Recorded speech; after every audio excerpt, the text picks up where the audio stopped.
If universe reality is only one vast machine, then man must be outside of the universe and apart from it in order to recognize such a fact and become conscious of the insight of such an evaluation.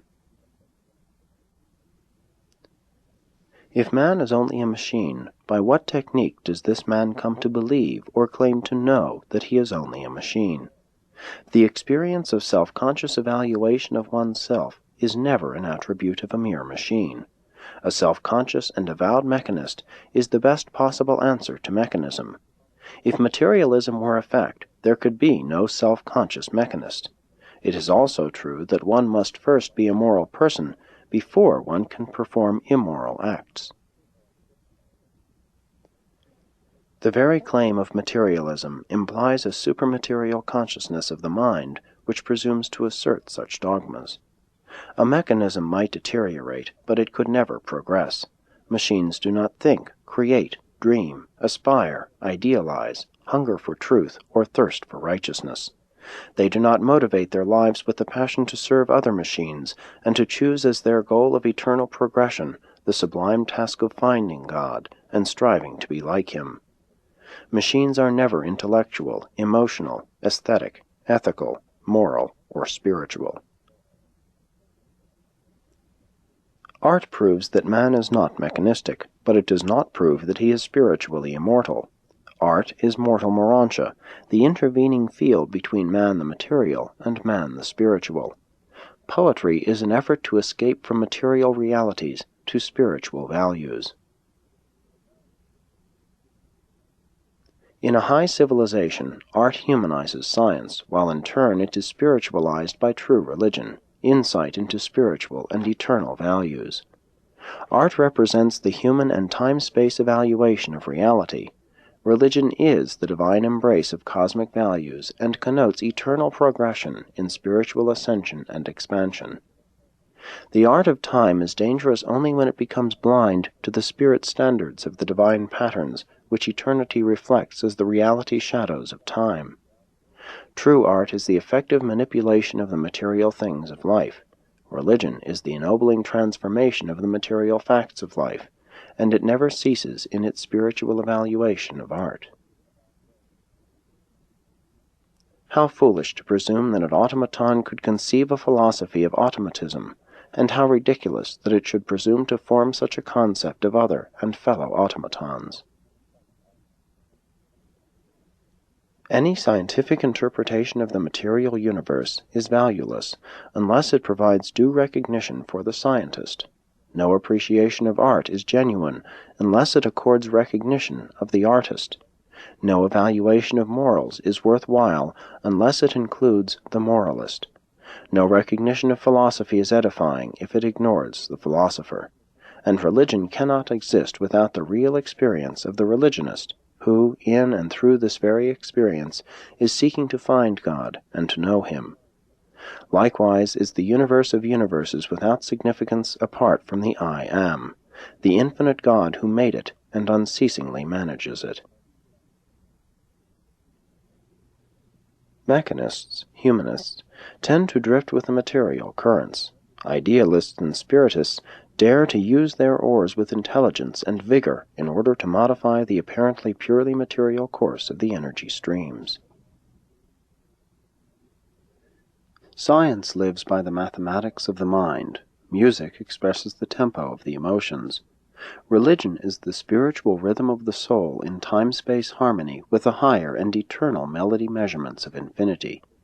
Religious experience is something in human life which is truly supermathematical. In language, an alphabet represents the mechanism of materialism, while the words expressive of the meaning of 1,000 thoughts, grand ideas, and noble ideals of love and hate, of cowardice and courage, represent the performances of mind within the scope defined by both material and spiritual law, directed by the assertion of the will of personality, and limited by the inherent situational endowment. The universe is not like the laws, mechanisms, and uniformities which the scientist discovers, and which he comes to regard as science, but rather like the curious, thinking, choosing, creative, combining, and discriminating scientist, who thus observes universe phenomena and classifies the mathematical facts inherent in the mechanistic phases of the material side of creation. Neither is the universe like the art of the artist, but rather like the striving, dreaming, aspiring, and advancing artist who seeks to transcend the world of material things in an effort to achieve a spiritual goal. The scientist, not science, perceives the reality of an evolving and advancing universe of energy and matter. The artist, not art, demonstrates the existence of the transient Morontia world intervening between material existence and spiritual liberty. The religionist, not religion, proves the existence of the spirit realities and divine values which are to be encountered in the progress of eternity. 8. Secular totalitarianism. But even after materialism and mechanism have been more or less vanquished, the devastating influence of 20th century secularism will still blight the spiritual experience of millions of unsuspecting souls. Modern secularism has been fostered by two worldwide influences. The father of secularism was the narrow-minded and godless attitude of 19th and 20th century so-called science, atheistic science. The mother of modern secularism was the totalitarian medieval Christian Church. Secularism had its inception as a rising protest against the almost complete domination of Western civilization by the institutionalized Christian Church. At the time of this revelation, the prevailing intellectual and philosophical climate of both European and American life is decidedly secular, humanistic. For 300 years, Western thinking has been progressively secularized. Religion has become more and more a nominal influence, largely a ritualistic exercise.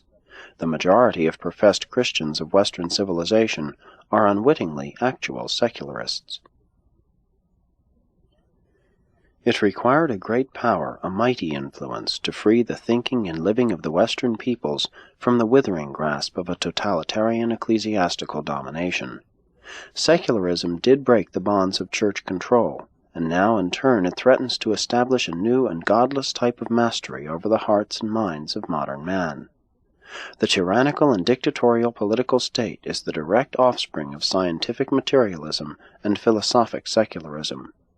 Secularism no sooner frees man from the domination of the institutionalized church than it sells him into slavish bondage to the totalitarian state.